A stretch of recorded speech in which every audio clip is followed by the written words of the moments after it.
Assalamualaikum warahmatullahi wabarakatuh. Perkenalkan, nama saya Lailatul Hikmah dari kelas 2023A. Baik, pada kesempatan kali ini saya akan menjelaskan mengenai teori mimetik. Istilah mimetik sendiri berasal dari bahasa Yunani, yaitu mimesis, yang berarti meniru, tiruan, dan juga perwujudan. Secara umum, mimetik dapat diartikan sebagai pendekatan yang memandang karya sastra sebagai tiruan atau pembayangan dari kehidupan nyata.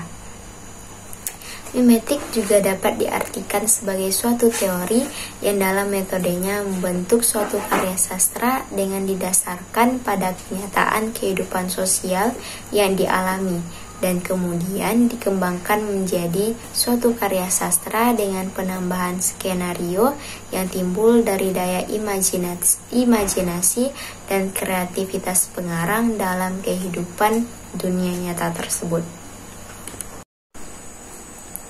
Selanjutnya, pengertian mimetik menurut para ahli. Yang pertama ada Plato.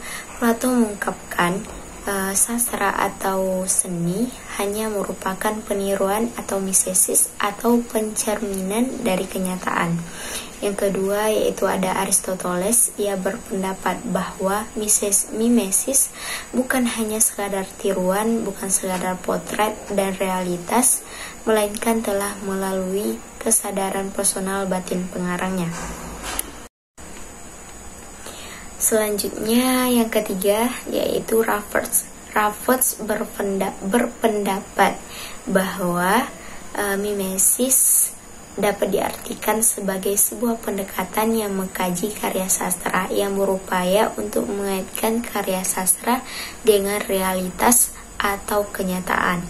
Yang keempat menurut Abrams berpendapat pendekatan mimetik adalah pendekatan kajian sastra yang menitik beratkan kajiannya terhadap hubungan karya sastra dengan kenyataan di luar karya sastra. Selanjutnya ada sejarah mimetik. Mimetik pertama kali diungkapkan oleh filsuf terkenal yaitu Plato, yang kemudian diungkapkan kembali oleh muridnya yang bernama Aristoteles. Plato berpendapat bahwa seni hanyalah tiruan alam yang nilainya jauh di bawah kenyataan dan juga ide. Menurutnya lagi, seni adalah sesuatu yang rendah, yang hanya menyajikan suatu ilusi tentang kenyataan dan tetap jauh dari kenyataan. Berbeda dengan Plato, Aristoteles menyatakan bahwa tiruan itu justru membedakannya dari segala sesuatu yang nyata dan umum karena seni merupakan aktivitas manusia.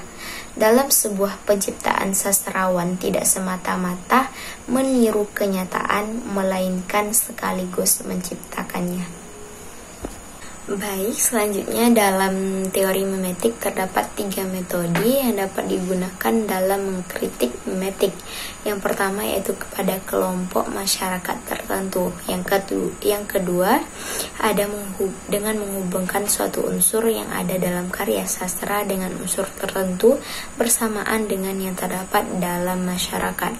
Yang ketiga adalah kepada anggota masyarakat tertentu yang diminta membaca karya sastra, dan selanjutnya diberi beberapa pertanyaan. Nah, contoh karya sastra berdasarkan teori mimetik yang saya ambil yaitu Puisi Senja di Pelabuhan Kecil karya Chairil Anwar. Berikut puisinya. Pada puisi Senja di Pelabuhan Kecil ini menceritakan tentang cinta yang tidak dapat diperoleh lagi. Pelukis melukiskan gedung, rumah tua, cerita tiang dan temali, kapal, dan juga perahu yang tidak bertaut. Benda-benda itu semua mengungkapkan perasaan sedih dan sepi. Penyair merasa bahwa benda-benda di pelabuhan itu membisa kepadanya, menghembus diri dalam mempercaya mau berpaut. Terdapat pada bait pertama. Bait kedua, pada puisi Senja di Pelabuhan Kecil, perhatian penyair memfokus ke suasana pelabuhan dan tidak lagi kepada benda-benda yang ada di pelabuhan yang beraneka ragam. Di pelabuhan itu turun gerimis yang mempercepat kelam, menambah kesedihan penyair, dan ada kelapa elang yang menyinggung muram, membuat hati penyair lebih muram. Dan hari-hari seakan lagi berenang, kegemingan telah musnah.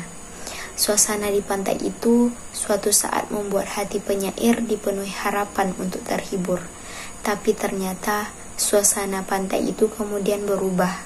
Harapan untuk mendapatkan itu musnah, sebab kini tanah, air, tidur hilang ombak. Baik, ketiga, pada puisi Senja di Pelabuhan Kecil, pikiran penyair lebih dipusatkan pada dirinya dan bukan kepada pantai dan benda-benda di sekeliling pantai itu.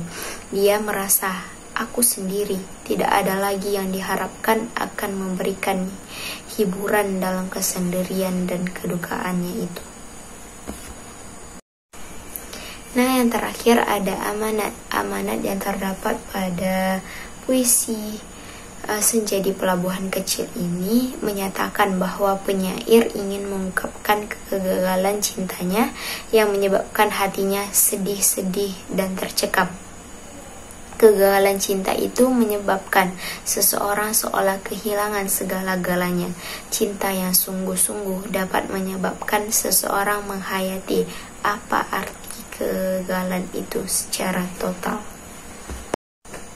Baik, sampai di sini video saya kali ini. Sampai jumpa di video selanjutnya. Audio Jungle.